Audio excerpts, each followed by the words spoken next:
Good evening. This is Rudy Giuliani, and this is the Rudy Giuliani Show on Lindell TV. And Lindell TV is going to have the privilege tonight of having Mike Lindell on in a very, very short while. And tonight is, of course, Holy Thursday, the really beginning of the most sacred part of Holy Week. The night of, as the Last Supper itself suggests, Jesus' creation of the Eucharist as a sacrament, as a commemoration of him for his apostles and his followers forever. It's a beautiful story, a beautiful ceremony. And of course, it's been carried out endlessly in the most beautiful cathedrals and churches in the world, and in underground huts and hidden places and catacombs. And in China to this day, it's carried out under threat of death by many of the Chinese authorities. The same thing is true in other parts of the world, where Christianity is probably the most brutalized religion.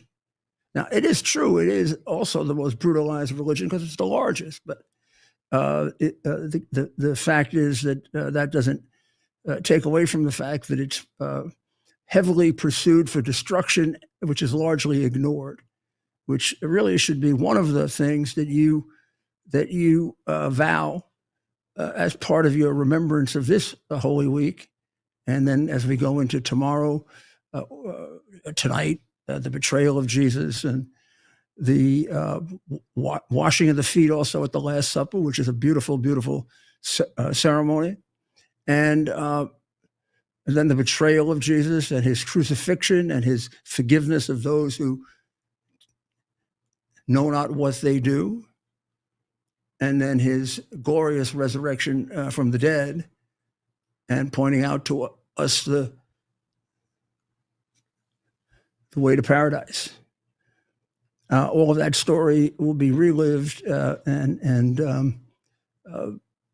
absorbed again by all of us who follow Jesus as our Lord and our Savior and our God. And even for those who don't, it'll bring a special blessing to the world and to them. So I hope you do put enough time aside with everything else that's going on in this very, very complicated and difficult world, to spend time remembering these things, participating in your religious tradition, so that you can remember them and they can become part of you, and you can find better and more effective ways to make them part of you and part of the world.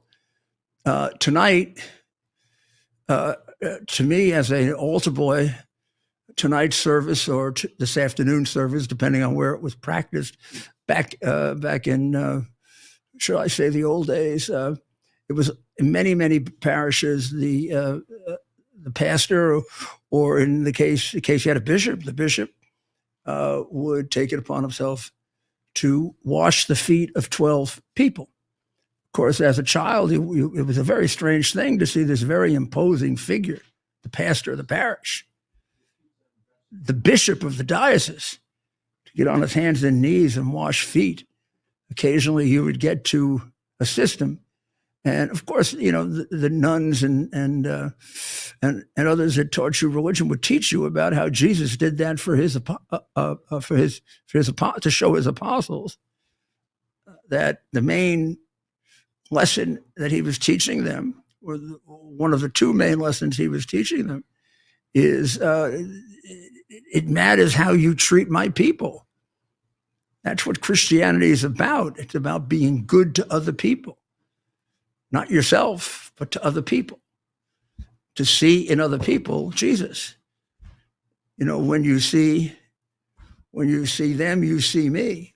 How you treat them is the way you're treating me.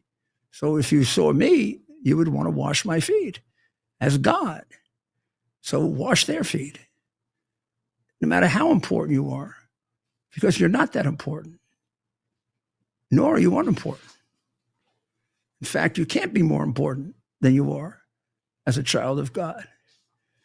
It's a beautiful ceremony, and as your understanding of the complexity of it gets greater and greater and greater, you also grow morally and spiritually and intellectually. And I think we do have a video of it being done tonight at the Vatican, not by the Pope, but by one of the main cardinals. The Pope, of course, is ill. Otherwise, he would be doing this. That's, of course, at St. Peter's Basilica, and there he is washing the people's feet. Everyone looks on.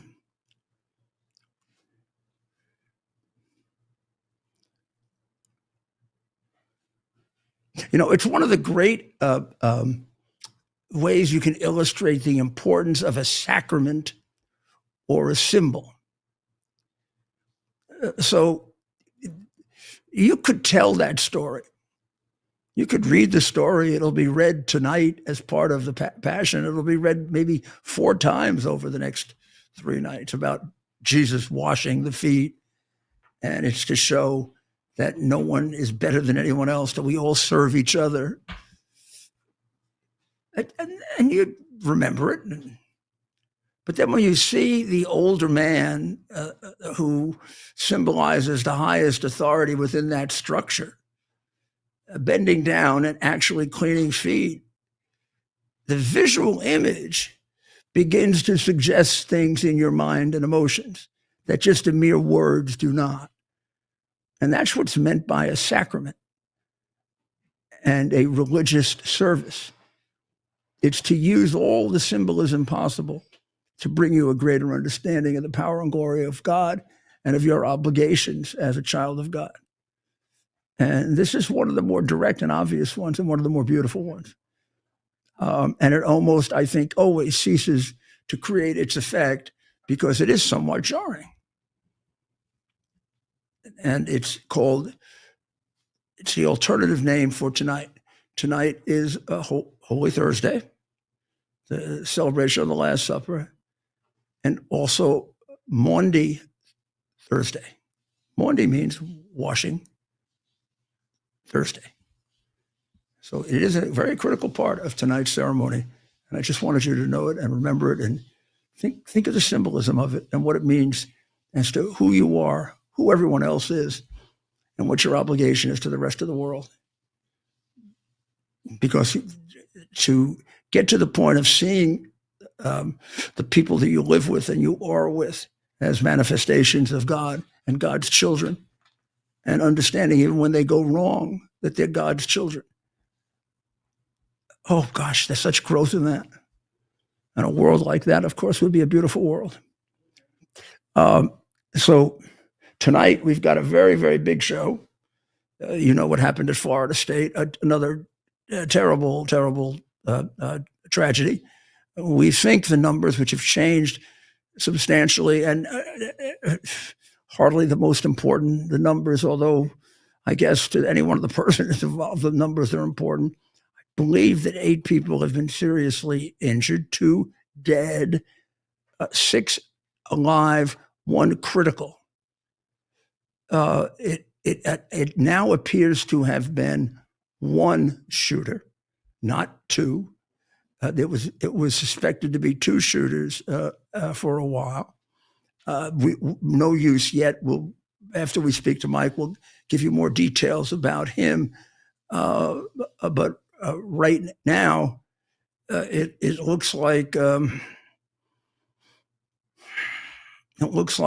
just a horrible, horrible situation in which a person, for reasons we don't understand yet, decided to go and kill all of these people. And probably was intercepted in a mercifully quick way. Or again, it's one of those things where we don't know how far and how bad it would have been. And again, those are the most recent facts. They've changed quite a bit during the day. No criticism of anyone. I can see nothing to criticize in the law enforcement reaction or the school reaction or the anything reaction yet. And we don't know about the history of this man, how much it revealed, how much it didn't. But we will as time passes by so that we learn from it. And of course, what a terrible day for it to happen on Holy Thursday. We can only hope that the families involved feel that having happened on Holy Thursday, there'll be special blessings and special grace for them as they try to deal with the most difficult thing you can deal with in your life, the loss of your parents or your children or your closest friends. So shall we take a break, or is Mike ready for us? Mike is ready? Hello, Mike. Hello, Mayor. Hey, you missed your calling. What a great pastor you could have been, or a great preacher. That's wow. I missed all that. And I know everybody. I was all over the news, the #1 story all morning out there, all worldwide, everywhere. They were calling me, but it pales into comparison to the tragedy you just mentioned. And my prayers go out to all the families and everything. How horrific. And but when I was first got up today, the media started attacking me again, and I'll tell you, Mayor, I thought of you. Yeah, they're going. The headlines read: Mike Lindell starts crying when when he tells the judge in the Smartmatic hearing, and I'm going. What? I asked my lawyer, how did this leak out? And I wasn't crying. It's just, it's unbelievable. There was two stories, everybody, that came out today, and one of them, it's hard to imagine. People are going, what are those machine companies are still attacking you? Yeah, absolutely they are, everybody. And they're still attacking me because even though we have our great president in, they want me to stop talking about elections and going to paper ballots and counting. It's that simple, it really is. And Mayor, so in February, I was talking to Ted. Ted goes, what do they care about $60,000? So Smartmatic comes in and says, hey, we want you to put 60,000 in an escrow account for the next 2-3 years till we get to the end zone. And then if we win, we've got that money. And I'm going, so I said back, and they told the judge I had $53 million in my bank accounts. And so I said, let's reach out to the judge. Now, we reached out to the judge yesterday. We had the judge, we had Smartmatic attorney, my attorney, and myself. Now, how this leaked out, I don't know. Maybe it was live in the courtroom on Zoom. I don't know. But anyway, they asked Smartmatic, he said, well, now you want this money held in escrow.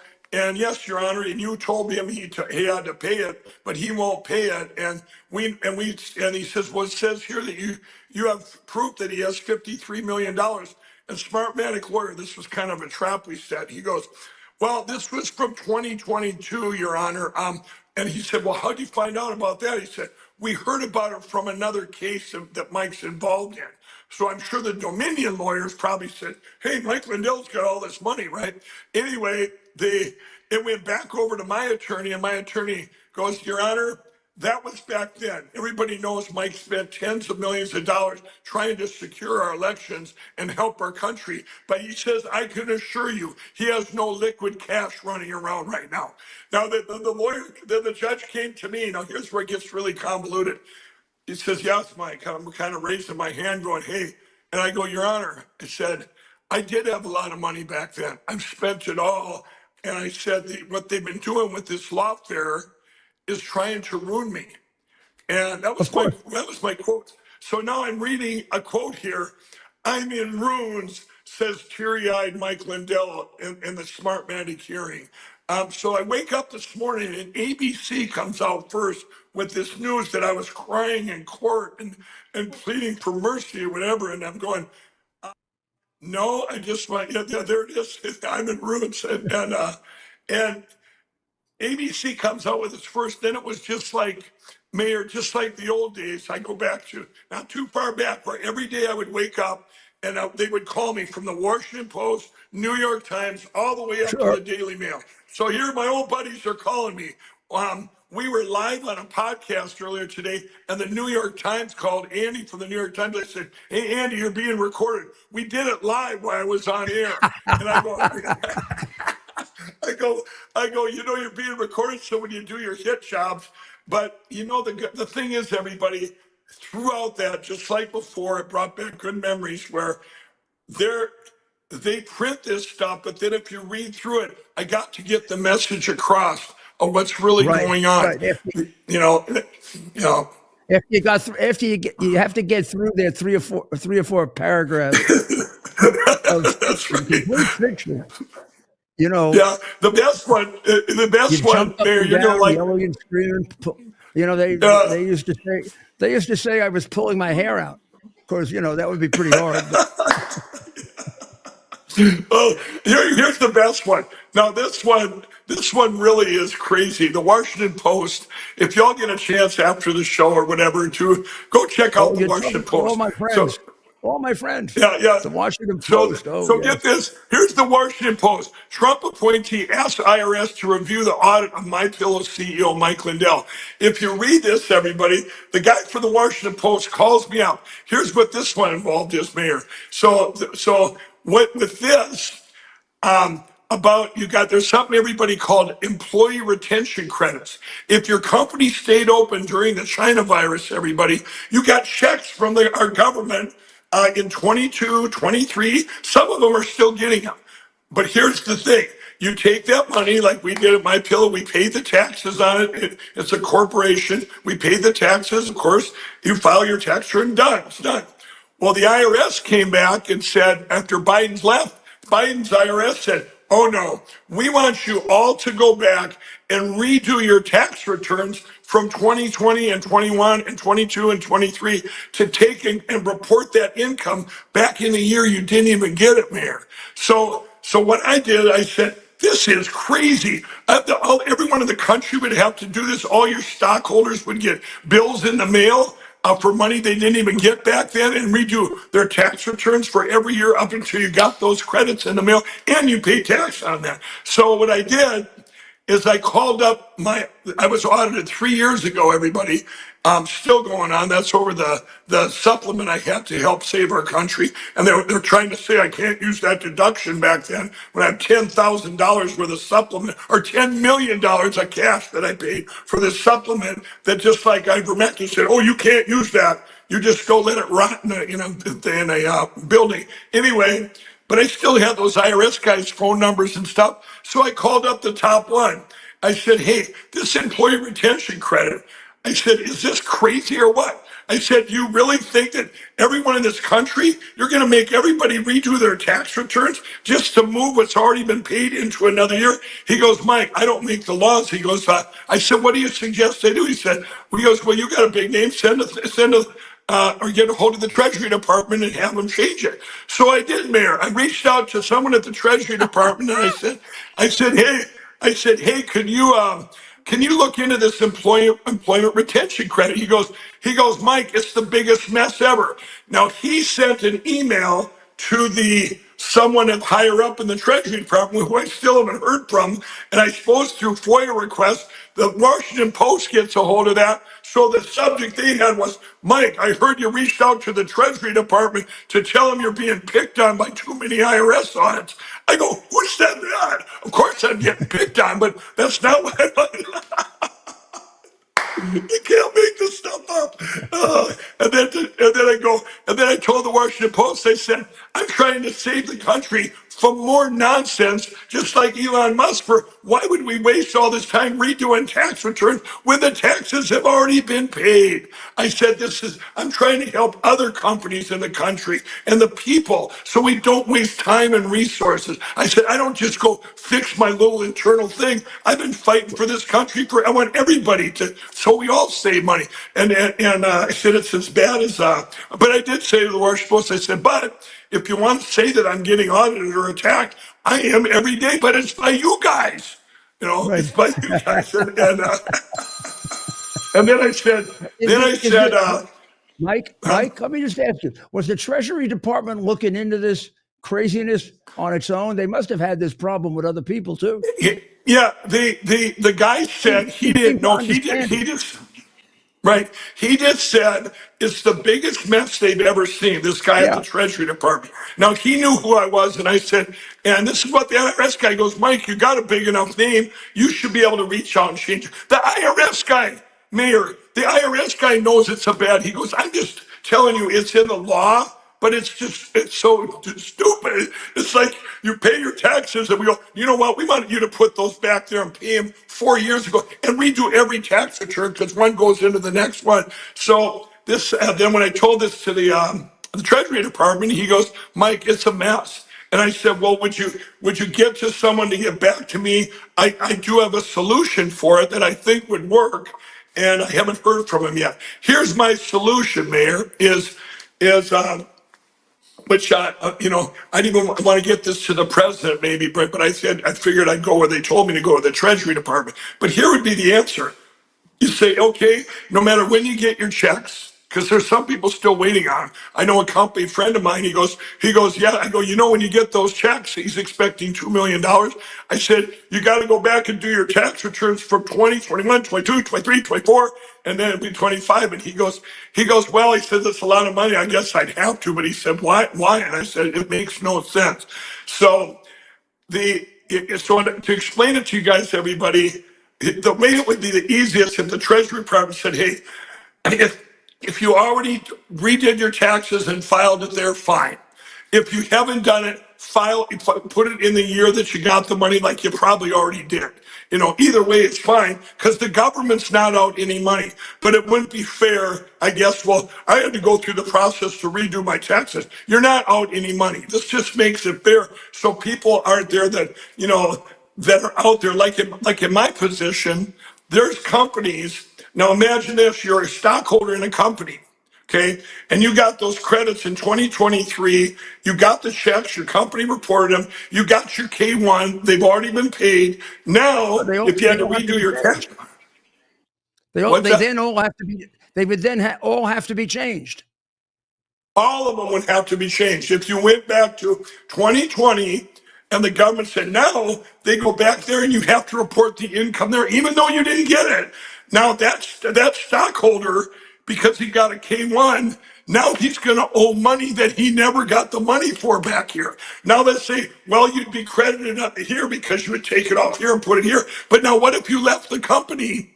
If you left the company, Rudy, or you didn't have the stocks, Mayor, then you would pay money that you never ever received. It's the craziest thing. The IRS guy told me he's been doing this for 20 some years. He said it's the most nonsensical thing he's ever seen in all his years of being in the IRS. Now, of course, the Washington Post. Well, who was that guy? I'm not going to give you his name. Originally, I gave one of all the guys that audited me 3 years ago. He actually was kind of human. That's what. I'm not going. It's hard enough finding one of them that's not an attack agent. But this guy was, it's a normal person, and But I'll Mike, tell you, it's just. I got to tell you, it doesn't get you down though. No, it does get me down, everybody. Look at look at You won't see me in. You won't see. I fight. I fight. I fight. And I want to tell everybody. No, I was getting calls from my employees this morning saying, "Hey, are we okay? Are we okay?" Because it hasn't happened to us in a while. The hit jobs go back and yeah, back. right, Mike yeah. Lindell's having an auction. My pillow's gone. And we've learned over 2 years, but this one was different. It was kind of unexpected for my employees. So they're all texting me this morning. I got friends and relatives, and is this the end? I go, no, this is the end. And I said, isn't it good news? They're still attacking me for one reason. Now, Mayor, they know I don't have any liquid money hanging around. So now why would these machine companies still be attacking me? I'll give you a clue. They want me to shut up. And I ain't ever Yeah, shutting up. And I that's a I don't fact. know. That's why we have Lindell TV. I can sit here and say Dominion, Dominion, Dominion all I want, or Smart Man. You can't be double sued here on Lindell TV. Okay? It's like crazy. And one of the things I want to tell you this is that there's two networks, I guarantee you. One for sure, and it rhymes with Fox.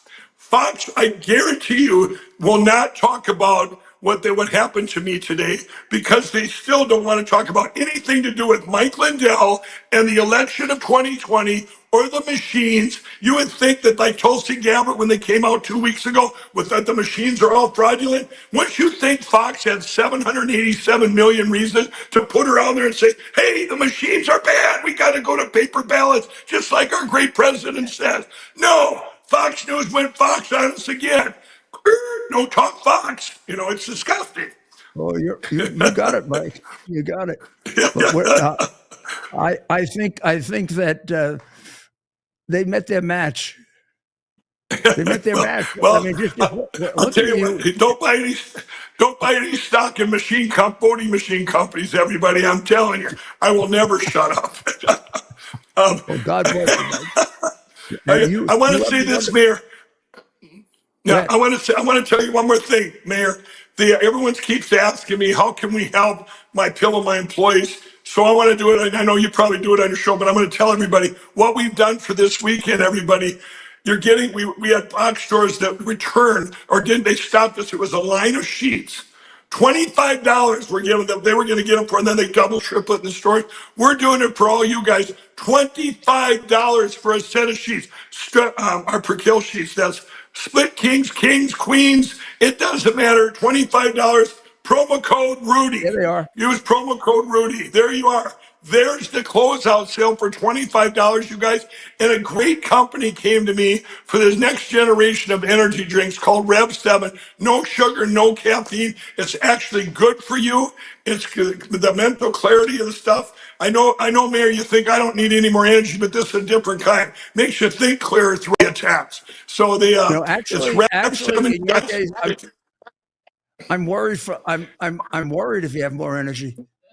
Well, I rode a bike. I rode a bike. You guys, by the way, everybody, go to the website. You get a 3 trial pack, absolutely free. Check it out at mypillow.com. Promo code Rudy. Mayor, I should be careful. We should put a warning thing on that because I did take some the other day and I did a video. I was riding a bike all over Florida. So.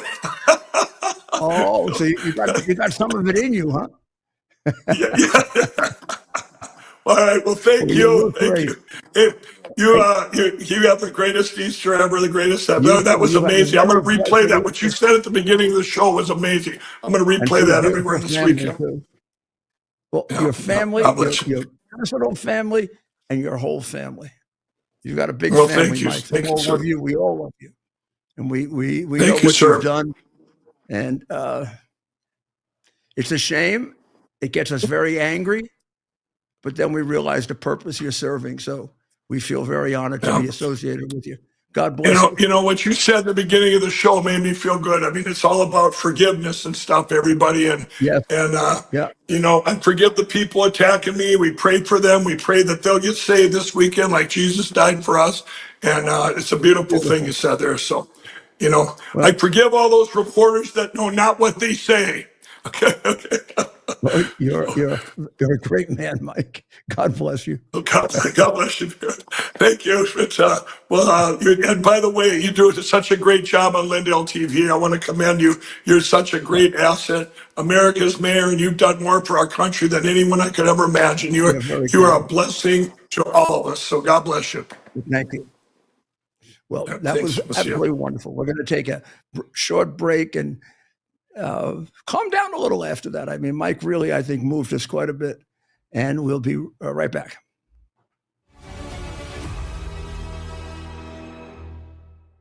Hello, everyone. I'm excited to announce the next generation of energy drinks, Rev 7. It has no sugar and no caffeine. Instead, Rev 7 uses Go BHB. Go BHB is one of the body's primary ketones, and it provides the most efficient and clean fuel that your body needs. It also helps you stay energized all day with no crashes. Not only that, it produces 3 times more brain energy than sugar, which helps boost your memory, focus, and mental sharpness. It also helps reduce stress and helps balance your mood. Rev 7 does all that while being the best tasting energy drink ever. So go to mypillow.com or call the number on your screen. Use your promo code to save 20% today. I'm so sure you're going to love Rev 7. For a limited time, you get our introductory 3-pack absolutely free. I drink Rev 7 every day and I absolutely love it, and so will you. Have you ever wondered what happened to the legendary Chuck Norris? Well, I recently saw a video he made and I was shocked. That guy's amazing and he's staying active well into his 80s. What's even more shocking is he's stronger, can work out longer, and even has plenty of energy left over for his grandkids. He did this by just making one change. He says he still feels like he's in his 50s. His wife even started doing this one thing too, and she's never felt better. She says she feels 10 years younger, her body looks leaner, and she has energy all day. Chuck made a very special video that explains everything. Make sure you watch it by going to chuckdefense.com/Lindell. It will change the way you think about your health. Once again, that's chuckdefense.com/Lindell. You won't believe how simple it is. If you want to feel and look your best, you need to check out Pure Health Research. They have 45 premium health supplements that are designed to help you with everyday health goals. Whether it's boosting your energy or trimming belly fat, supporting healthy blood sugar, pumping your testosterone up, or even reducing swelling in your legs, Pure Health Research Supplement Store has you covered. Each formula is crafted with natural, non-GMO ingredients, backed by clinical research and manufactured right here in the USA. And here's the best part. Pure Health Research is offering you an exclusive 35% discount. Just go to purehealthresearch.com and use promo code Lindell at checkout. With their 365-day money-back guarantee, there's nothing to lose. So head over to purehealthresearch.com now, explore their 45 amazing supplements, and save 35% before this deal ends with promo code Lindell.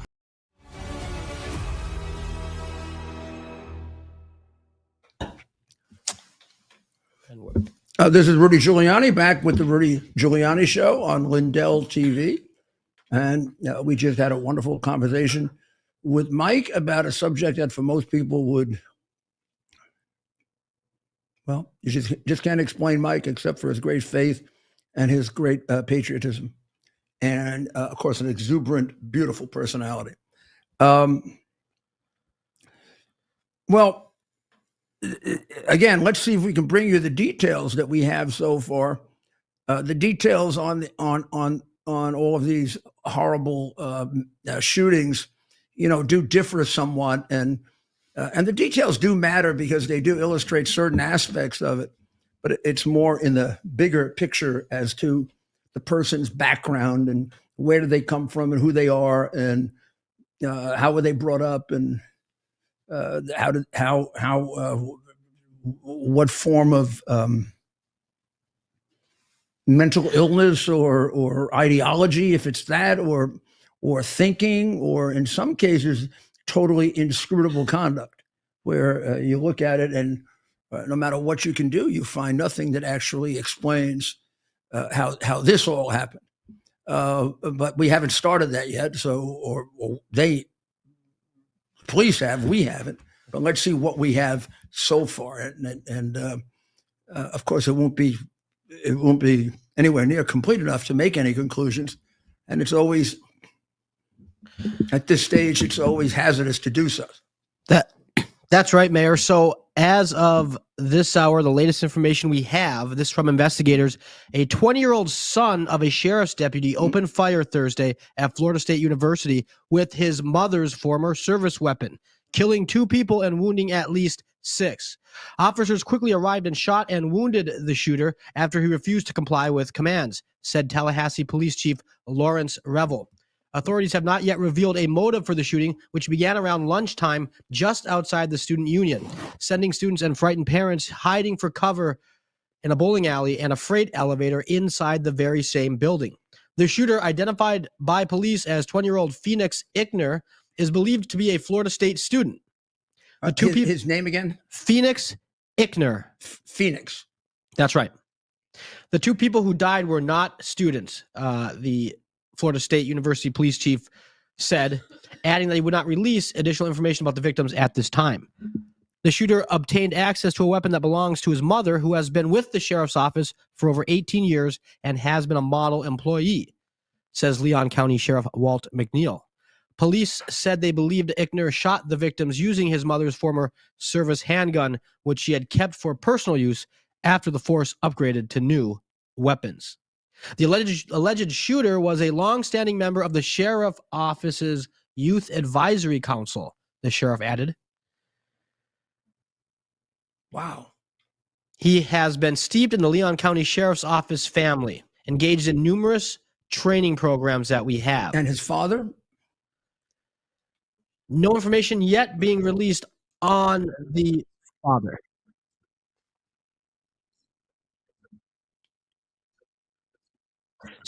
So ambulances, fire trucks, and patrol vehicles from multiple law enforcement agencies raced toward the campus just west of Florida's capital of Tallahassee after the university issued a active shooter alert. That alert went out to So do we have some film on it? soon. So if we can, we should have some cuts from the shooting earlier today. We'll bring up some of these cuts. There were, we have some footage from the hallways. Here's some students being let out, this courtesy of Barstool Sports, Florida State. Here we have students leaving, walking through campus, hands up, police presence on the scene at this time. So they had their hands up, I assume, because the police, for the longest time, thought they were the second shooter, or possibly more. So they wanted these kids to indicate, we're not part of it. Right. That's right. And if we can we play some of the footage from inside the classroom? And I'm not sure if we have that ready. But I also noted that he made a statement saying it's too late because Trump is already in. Well, and the rest of that statement would be good to read because that could mean a lot of things. That's right. As to his state of mind. So breaking news: Florida State University shooting suspect Phoenix Ickner previously told FSU News, "I think it's a little too late. Trump is already going to be inaugurated on January 20, and there's not really much you can do unless you outright revolt." Wow. So again, okay, now that again, that's an isolated statement, but it begins to give you a picture of what could be motivating him. Right. That's right, Mayor. Students describe a frantic scene. A 21-year-old student said he and about 30 others hid in the bowling alley in the Unions. Again, this is the student center, right? The student union building's lower level after seeing students running from a nearby bar. At this point, it was about survival. That's obviously one of the people shot. Warning, we should put up a warning. This is my goodness, I will say we're told this individual did end up surviving. That woman. That's one of the 6 that was shot. Yes. But not killed, obviously. Yes. Police response was almost immediate. We've heard from witnesses. I don't think you're going to find, I don't think you're going to find on this one any kind of a sense that the police could have been faster or braver. I think they looked like they ran right into the fire. That's right. And again, this comes a decade after another shooting at Florida State. In 2014, the main library was the site of a shooting that wounded 3 people. At the time, officers shot and killed the gunman, who was a 31-year-old man. At that time, the university canceled classes for a week, so it'll be interesting to see. What you're seeing now is footage from inside a classroom. I'm not sure if we can get the sound on there. Someone is banging on the door, claiming to be police. I see that. We don't know. We haven't verified whether that is police or the shooter, but it shows some terrifying moments where individuals in this classroom aren't sure if to open the door or not. I'm not sure about you guys. I'm not opening that door right away. Right? I'm waiting. 100%. 100%. Somehow there's got to be a way to verify, but I think you definitely don't just open, right? You somehow try to find a way to confirm who's on the other end. And you have the biggest guys in the classroom next to that door, ready to grab whoever comes through. Well, I can tell you sort of just general knowledge, which is a little dated. I was in this business up until about 8 years ago. Florida is one of the top prepared emergency units, not as a state, but even in terms of their own local counties. They spend a great deal of time at emergency preparedness compared to other states, for that matter. And over the course of the years, states with very large universities like this have become extremely aware of the fact that this can happen to them. And I think you're going to see, in the little that I've been able to see of the response here, that it is a much brisker, faster response than you've seen in other situations like this. It may or may not have interrupted or stopped the number of killings. More likely than not, it did. And again, you're not going to see any kind of reluctant police here. You're going to see police very, very well prepared. That isn't to say that, and this again, it's just a general question. What would be enormously important for all of these colleges is that they do exercises to be prepared for something like this. So that, for example, in that banging on the door that you heard, the students and the police should have already had a code that could be used. Now, that's even dangerous because often it's the student who knows the code. But there can be other ways to communicate, including electronically, with designated students and teachers so that they can distinguish between a trap and the police. It's unfortunate that we have to do all this, but this is happening often enough now so that, my goodness, we used to have fire drills, of course. Well, how often is there a fire in a school? Not that often. And we used to have drills in case of nuclear attack. And of course, that never happened.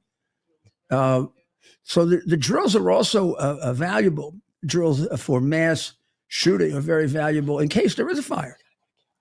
The more organized and the better disciplined your student body is, the more people you're going to save. In any event, we have with us now Kara Castronova from the White House on a day where Georgia Maloney visited the Capitol. She's a particular favorite of mine for many, many years, and I'd like to know how she did and how the whole thing went. It was exciting seeing the Prime Minister of Italy. Kara, how are you? Hey, Mr. Mayor, how are you? Good. It was very exciting to see Kara Maloney there. I've known Kara since she was Georgia. Kara, Georgia Maloney. I've known you for a very long time too. I've known you, Mr. Mayor, for I many think I know years you about the same amount of time. Yes. And I remember when they used to. I just always remember when they used to call her. She was from the right wing party. She was a neo-Nazi. Everybody's a neo. So there were two neo-Nazis meeting today, and I several know. others. That's and what the Vance fake is a news Nazi, does. and Head says a Nazi. So how did it go? What was your impression? It went well, and I really do admire her because she is the first female prime minister, obviously, of Italy. Also, from what I understand, the first conservative one in a very long time. So she was here. It went well. President Trump seems to really like her a lot and really respect her. She seems to sort of be the liaison that Trump needs between him and Europe right now with everything going on with the tariffs. And I know a lot of the European leaders are sort of hoping that Prime Minister Maloney will sort of be a bridge to President Trump right now because she has such a great relationship with him. We got to see her come in today on the driveway behind me. She came in her motorcade, shook the president's hand at the end of the driveway, and then met with him and some reporters. After that, they had a luncheon, and then they went into the Oval Office and took questions from the media. There was a lot of interesting things that went on. Some highlights for me was President Trump calling some various reporters fake news, because it's always interesting to see him do that. And also, there was a reporter from Italy that asked President Trump if he still thought Europeans were parasites. And Prime Minister Maloney said he never said that. So I guess there's fake news in Europe too. And also, they had spoke about Iran. I have a clip for you if you want to hear it. One of the journalists asked President Trump about Iran and if he had, quote unquote, stopped the attack that Israel was supposed to drop. So please take a listen to this clip from today at that press hearing with Prime Minister Maloney. Thank you.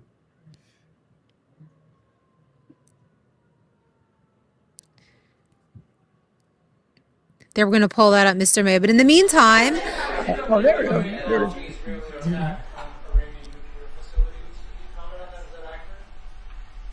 And they said the attack is what?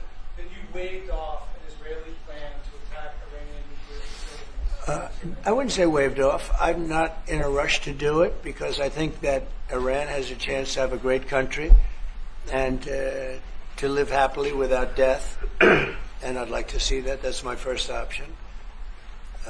If there's a second option, I think it would be very bad for Iran. And I think Iran is wanting to talk. I hope they're wanting to talk. It's going to be very good for them if they do. And I'd like to see Iran thrive in the future, do fantastically well. I know the Iranian people, they're incredible people. Always have been very smart, very energetic, very successful people. And I don't want to do anything that's going to hurt anybody. I really don't. But Iran can't have a nuclear weapon. It's, pretty simple. It's really simple. We're not looking to take their industry. We're not looking to take their land. All we're saying is you can't have a nuclear weapon. That's very, very interesting. Because the report was that Israel had proposed an attack in May, and the president had waved it off. We don't know how true that is. Seems kind of far away to be proposing an attack in May when you've got all these negotiations going on. And then there was a second report that there's been a change in the position. The president has said they have to get rid of all of their nuclear industry. And now some people are saying it's been changed to just not be nuclear. And if that's the case, then it would be just like Obama's agreement, which was they could get right up to the point of being nuclear and have a few days left to go over, not get there, and they would comply. So it's a lot of very, very strange stuff coming out. I don't think we know what it is. And a lot of people trying to manage it. So let's see. Let's see what happens. yeah. I thought you'd be interested in that clip. And then there was another one I wanted to share regarding the Fed. I don't know your opinion on the Fed, but President Trump is asking Jerome Powell to step down. He doesn't think he's doing a good job. I think he believes he should bring down some interest rates. So take a listen to President Trump speaking about the Fed, Jerome Powell, in this next clip. On Jerome Powell, you said that the termination of Jerome Powell cannot come fast enough. He says he won't leave even if you ask him to. Oh, he'll leave. If I ask him to, he'll be out of there. But I don't think he's doing the job. He's too late, always too late, a little slow, and I'm not happy with him. I let him know it, and if I want him out, he'll be out of there real fast. Believe me. Well, I think that's probably true. I don't know that the president's going to do that, though. That he's going to. The president, I think, would like to see a peaceful resolution of that. That could be a very, very difficult court battle, and not the best one to have. There are better ones where we have a much better case for removing, and you have to build up that power back slowly. But let's see what happens. He's very frustrated because, I mean, Powell made all those changes right at the very end to help Biden get elected. That has to leave a pretty sour taste in your mouth when the guy tells you I'm not being political. Yeah, when he tells you he's not being political, but he was just a few months ago. It's hard to accept that. For sure. So, there was other highlights. Go ahead, Mr. Mayor. You No, don't I was tell me. going to Tell say, me. your thoughts. Just really, those are the two clips that I have for you. It was a great meeting, like you mentioned, and everybody sort of is hoping that. I know that I'm hearing that a lot of European leaders are hoping that the prime minister of Italy could really, obviously build some bridges right now because a lot of them feel like they don't have the same relationship that she does with the president. And they're afraid because of the tariffs and they know that he's putting America first. So they're really hoping that she's sort of going to be the person that could come to the United States and build bridges for the rest of Europe. I know she has a lot of similar viewpoints as Donald Trump when it comes to nationalism, and she puts Italy first, which she should, obviously. And President Trump is America first. So they have a lot of similarities there. And, I think that they are probably going to meet again, probably this year. I'd say sometime this year as well, from what I'm hearing. So overall, it Yeah, was a they good have a meeting. meeting scheduled. The interesting thing for her is she could probably drive a much better bargain for her alone than if she's trying to do it for all. Like, if you take Italy, Hungary, Poland, a couple of the countries that are very close to us, there's no way he wouldn't give them enormously favorable treatment. Now, Germany, where the new prime minister has already attacked him viciously, England, France, a lot different. So she's going to have a hard time doing a great agreement for all of Europe. She also has to have in the back of her mind, if it's Italy first, if I just break away a little, I probably get one of the best agreements in the world. I get one like Japan. Right. So it's going to be an interesting thing to see what she does. And it won't just be her. There will be a couple of other countries, Hungary and Poland, all of the Eastern European countries. Those are countries he has a deep friendship with. So Right. it's very different than the ones who are attacking him constantly. So let's see what Yes. happens. If she can do an overall agreement, and if she could calm them down, and they could start being supportive, it'd be very different. I think that would have to come along with it. Yes. So And is there Monday any we talk have. about, Go ahead. Is there any talk about what?